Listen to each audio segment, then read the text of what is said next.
The stone beneath my fingers was cold. Too cold to be comfort. It felt like an ending I hadn't agreed to yet. I told myself I was imagining it, that the looks meant nothing. But desire doesn't make people careful like this. Attachment does. I never heard the decision out loud. I felt it sink into the room, quiet, heavy, as if something irreversible had just been permitted. What they chose in that silence didn't stay there. It follows me, through the night, through every breath after. No one raised their voice. No one needed to. Some damage is decided long before it's done. This is Bound to Blood and Moonlight, a good werewolf romance. As always, I read for you, and you enjoy the plot. Subscribe if you haven't yet. Let us read.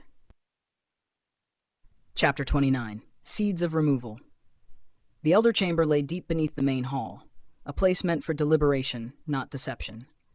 Yet tonight, conspiracy clung to the cold, stagnant air. One by one, the elders entered, extinguishing the outer torches behind them. Only the inner fire pits remained, their flickering light dancing across the cold stone walls, casting shadows that writhed like guilty secrets. For a long moment, silence held the room hostage. None of the 5 elders wanted to speak first, all wary of taking a side too soon. Finally, an elder near the wall broke the tension, his voice a dry whisper above the fire. It's begun. Anxiety rippled through the room.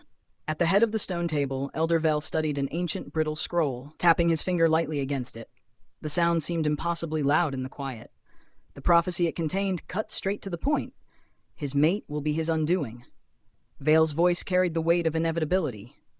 If she stays, the alpha falls. Suspicion crystallized into unease as a shadow detached itself from the doorway. Marcus stepped forward, uninvited, yet his presence demanded attention. The elders froze, torn between resenting his intrusion and needing the knowledge he brought. Marcus spoke without preamble, tone-controlled, precise. "You'll want to hear what I've learned about her." The chamber shifted. Predatory calculation replaced uncertainty as Elder Razier rose, circling the table, dragging his fingers along the wood. Each deliberate movement emphasized power, dominance, control. Their conflict was clear. Protect the alpha or preserve pack stability. Leora had become a liability. Her avoidance of Damien was now public knowledge. Razier stopped by the scroll, voice low. "There are relocation options."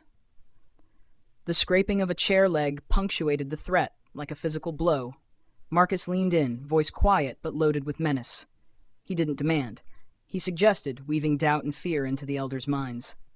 "You don't know what she truly is," he whispered, hinting at the darkness in her past that had already destabilized the bond. The chamber shifted again, from calculating to fearful. The elders' resolve hardened into grim determination. Hands rose one by one in a silent ritual, transforming political threat into official action. A minority protested, but their objections were ignored. The motion was clear: restrict Leora's movements. The quill scratched across the parchment, finalizing the decision. Marcus paused at the door, half-turned, delivering his last words like a cold, inevitable law. "It starts with distance." He left before anyone could respond. The door shut with a soft thud, louder than any shout, sealing the chamber in uneasy silence. The council chamber was thick with tension. The air was stale, heavy. Damien entered, jaw clenched, shoulders rigid, every ounce of him radiating the alpha's authority. The elders were already seated. They stared, without bowing, a subtle, deliberate affront. He felt it, the undercurrent. They were testing him, probing for weakness. Elder Vale wasted no time. "Are you fit to lead?" The question hit like a challenge, a direct attempt to destabilize him. His wolf responded instinctively, claws flexing beneath his skin, a low growl vibrating through his chest. Every mention of Leora, her influence on the pack, her absence, was a strike at his control. The bond surged, sharp, insistent, the physical longing for her a cruel counterpoint to the elder's scrutiny. Damien gritted his teeth. He gripped a chair to steady himself. His wolf pressed forward, snarling at the coldness in their eyes. At the distance, Leora maintained. The pressure was unbearable. Claws extended involuntarily, white against his fingernails. A low, pitying whisper from across the table confirmed it. "It's starting." The splintering of wood beneath his grip echoed their observation. Then he smelled her. Clean, bright, unmistakably hers. The sudden ache of need tore through his concentration. His gaze snapped to the open doorway. She was there, watching, then looking away. The yearning that had softened his restraint snapped violently into controlled anger. Elder Razir took his opportunity. A sealed document slid across the polished table. Its dry rustle pierced the silence.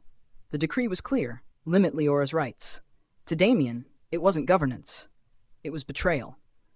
His claws punctured the chair armrest. He forced himself to focus on the paper, but focus couldn't hold. Fury surged through him, raw, uncontained. He stood abruptly. The chair screeched across the stone floor. His wolf roared beneath the surface, demanding justice. Barely restrained from lashing out, claws gleamed under the torchlight, fully extended. The elders recoiled, genuine fear in their eyes as the metallic scrape of talons on stone filled the chamber. And then it happened. His claws slashed through the armrest, splintering wood, a sound that echoed like a gunshot. In that instant, Damien realized the council had what they wanted, the proof of his instability. Political control had shifted. In the shadows, Marcus watched, faintly smiling. Elder Vale, halfway out of his seat, spoke finally, voice sharp and thin. "We'll reconvene to discuss succession."